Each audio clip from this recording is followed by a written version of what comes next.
अब हमको जानना है किसके बारे में, जीएस के बारे में जानना है। जीएस मतलब क्या, जनरल स्टडी या सामान्य अध्ययन। ठीक। माननीय मुख्यमंत्री उत्तर प्रदेश श्री योगी आदित्यनाथ जी यदि किसी योजना को लॉन्च कर देते हैं तो सबसे पहले वह योजना क्या होगी, करंट अफेयर्स में आ जाएगी। तो इसके बाद जैसे कुछ वर्ष और बीतेगा बस वही योजना कहाँ चली जाएगी, जीएस में चली जाएगी। ठीक। तो जीएस एक ऐसा विषय है जनरल स्टडी जिसका अंत नहीं है। ठीक है। कौन, जीएस। कहा हुई तो पहले से गड़बड़ी बता रहा है यार।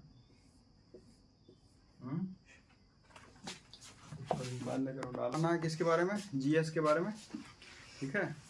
जीएस बहुत ही बढ़िया सब्जेक्ट है और जीएस का आदि और अंत, बल्कि ये कह दीजिए कि जीएस अनंत है। कैसे अनंत है कि माननीय मुख्यमंत्री उत्तर प्रदेश सरकार श्री योगी आदित्यनाथ जी यदि किसी योजना का लोकार्पण करते हैं तो करंट अफेयर्स में क्वेश्चन चला जाएगा और वही क्वेश्चन कुछ समय के बाद कहाँ चला जाएगा, जीएस में चला जाएगा। और जीएस एक ऐसा सब्जेक्ट है जो सबका मिक्सचर है, जितने भी विषय हैं, जितने भी सब्जेक्ट हैं, उनमें से थोड़ी थोड़ी जानकारी जीएस में रहती है। ठीक। तो जीएस में लगभग हम सामान्य जानकारी के जितने भी सवाल होते हैं या टॉपिक होते हैं उनको हम पढ़ते हैं। किस में पढ़ते हैं, जीएस में पढ़ते हैं। ठीक है। तो इंग्लिश के बाद अब क्या हो गया, जीएस हो गया। अब जीएस में जो पहला सवाल है हमारा आज का, पहला सवाल। ठीक है। पहला सवाल यह है कि कोई व्यक्ति है, क्या है, व्यक्ति। ठीक। अब जाहिर सी बात है कि गर्मी का मौसम है, हम लोग पानी पीते हैं तो कुछ पानी शरीर से पसीने के रूप में बाहर हो जाता है और कुछ पानी यूरिन या मूत्र के रूप में हम बाहर करते हैं, उत्सर्जित करते हैं। ठीक है। तो ये जो व्यक्ति है, इस व्यक्ति के यूरिन में या मूत्र में एक पदार्थ आ रहा है जिसका नाम है एल्बुमिन। एल्बुमिन। ठीक है। पदार्थ का नाम क्या है, एल्बुमिन आ रहा है। किसके साथ, यूरिन के साथ। कहाँ से आ रहा है, इस व्यक्ति से आ रहा है। कब आ रहा है, इस क्रिया के दौरान आ रहा है। ठीक है। तो ऐसे व्यक्ति में किसी एक अंग के फेल हो जाने से पीड़ित होने की संभावना होती है। मतलब यदि ऐसी घटना होती है तो व्यक्ति के शरीर में कोई एक अंग फेल हो जाएगा। विकल्प के रूप में इसमें दिया गया है यकृत, हृदय, वृक्क और प्लीहा। ठीक। तो इन चार में जो फेल होगा वो कौन फेल होगा, वृक्क फेल होगा। कौन फेल होगा, वृक्क फेल हो जाएगा। ठीक है। कौन फेल होगा चार अंगों में, वृक्क। वृक्क को इंग्लिश में क्या बोलते हैं, किडनी बोल देते हैं। क्यों, किडनी बोलते हैं ना। और इसका काम क्या होता है, ये क्या करती है, फिल्टर का काम करती है। कौन, शरीर का ये अंग वृक्क। ठीक। फिल्टर करता है। ठीक है। और एल्ब्यूमिन आने के कारण जो ये यूरिन है इसका रंग जो है लाल हो जाता है। और जैसे लाल हुआ इसका मतलब क्या हुआ कि हमारा वृक्क फेल हो गया, गड़बड़ी पैदा हो गई। ठीक है। एक सवाल ये हो गया भाई। और दूसरा सवाल है जीएस में, वैसे केले का सीजन नवरात्र में होता है। क्यों, केले का सीजन कहाँ होता है, कब होता है, नवरात्र में। लेकिन अभी भी मिल रहा है बाजार में केला है। मान लेते हैं कि ये क्या है, केला है। ठीक है। और इससे एक सवाल बना है कि केला जो एक पके फल के रूप में अत्यधिक मूल्यवान भोज्य पदार्थ माना जाता है के प्रति 100 ग्राम है, यानी केला कितना है, 100 ग्राम है। कैसा है भैया, पका हुआ है, ठीक। तो पके 100 ग्राम केले में कितनी ऊर्जा होगी, पूछ रहा है, ऊर्जा होगी, ठीक है। ऊर्जा क्या, काम करने की क्षमता।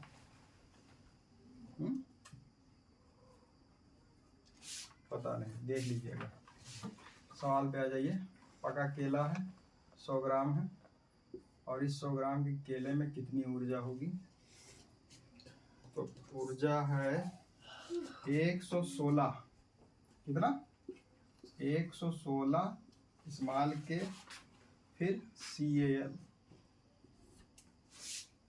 कितनी ऊर्जा होगी किसमें, एक पके हुए केले में जो 100 ग्राम का, ठीक। तो अगर अंदर कुछ एनर्जी की कमी लागे और परीक्षा दे जाओ तो बस तुरंत एक केला 100 ग्राम के खा लो, तुरंत ही इतनी एनर्जी मिल जाए। लेकिन अगर कच्चा खा लियो तो मामला गड़बड़ा जी। कितना समझ में आ गया। अच्छा, तीसरा सवाल है, एक व्यक्ति है, भारत के बहुत ही पुराने व्यक्ति हैं, ठीक। इनका नाम क्या है, अमर्त्य सेन। क्या नाम है इनका, अमर्त्य सेन। 1998 में इनको नोबेल का पुरस्कार दिया गया। कब दिया गया, 1998 में। कैसा पुरस्कार दिया गया, नोबेल पुरस्कार दिया गया, नोबेल पुरस्कार दिया गया। 98-99 में कारगिल युद्ध होता है इंडिया और पाकिस्तान के साथ, उसी समय इनको एक नोबेल पुरस्कार दिया जाता है। और ये नोबेल पुरस्कार ये अमर्त्य सेन जी को दिया जाता है एक क्षेत्र में, विषय में, और वह विषय कौन सा होता है, अर्थशास्त्र, ठीक है। 3 सवाल हो गया। अब पहले में अगर आ जाइए तो एल्बुमिन कहाँ पाया जाता है, यूरिन में। एल्बुमिन का रंग कैसा होता है, लाल होता है। और यदि किसी व्यक्ति में से यह पदार्थ आ रहा है तो कौन सा अंग फेल होगा, पका केला 100 ग्राम है, कितनी ऊर्जा होगी, 116 के कैलोरी। तीसरा सवाल, 1998 में अमर्त्य सेन जी को पुरस्कार दिया गया। कौन सा पुरस्कार दिया गया, नोबेल पुरस्कार। किस क्षेत्र में, अर्थशास्त्र के क्षेत्र में। एक हमने अतिरिक्त जानकारी जोड़ दी कि 98, 99, 2000 में क्या हुआ, कारगिल युद्ध हुआ भारत और पाकिस्तान के साथ। 3 सवाल ये हो गया भाई, ठीक। और इसके बाद एक सवाल और है, चौथा।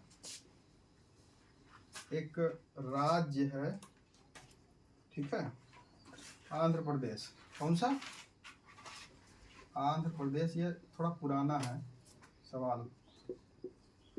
ये सबसे ज़्यादा IT का प्रयोग कर रहा है। किसका प्रयोग कर रहा है, IT मतलब क्या, इंफॉर्मेशन टेक्नोलॉजी या सूचना प्रौद्योगिकी का प्रयोग कर रहा है, ठीक है।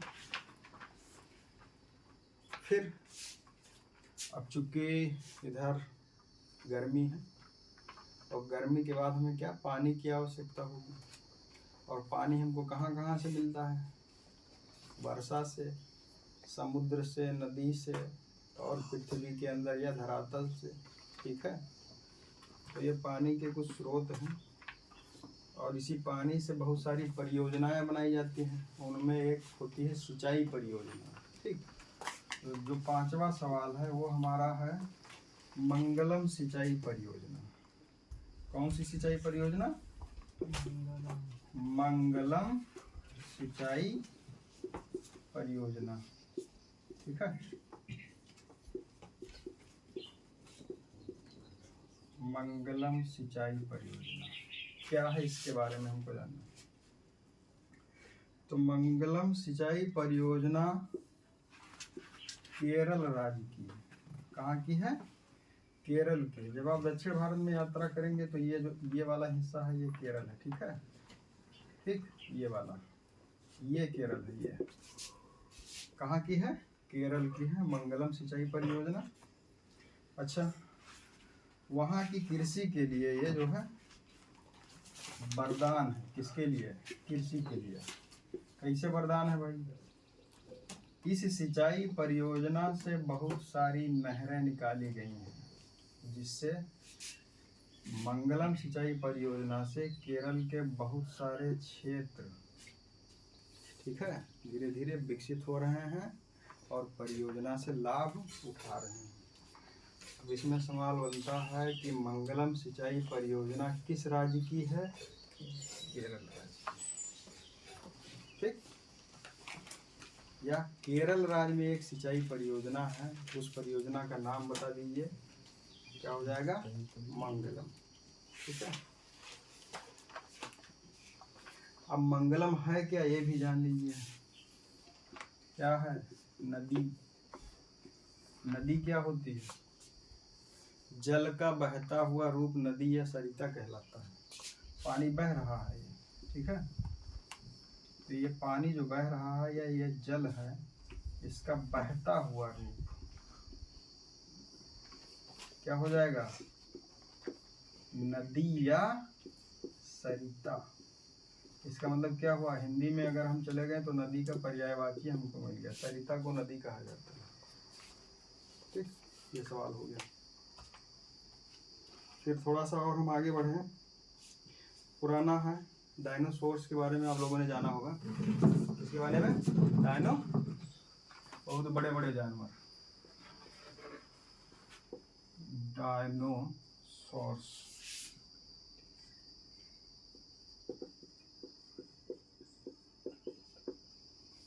ठीक, इनके बारे में एक सवाल है।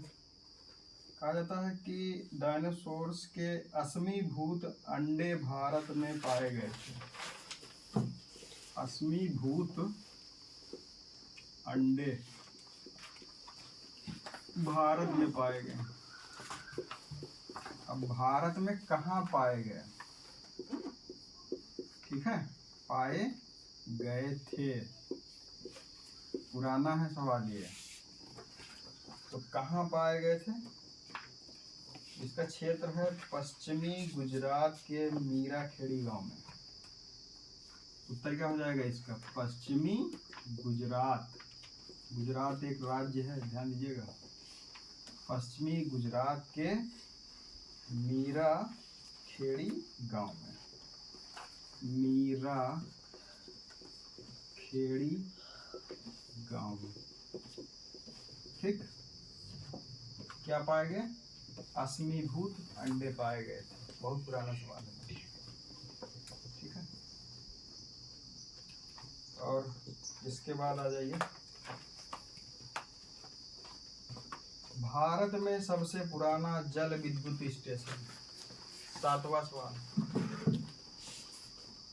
भारत में सबसे पुराना जल विद्युत स्टेशन कौन सा स्टेशन?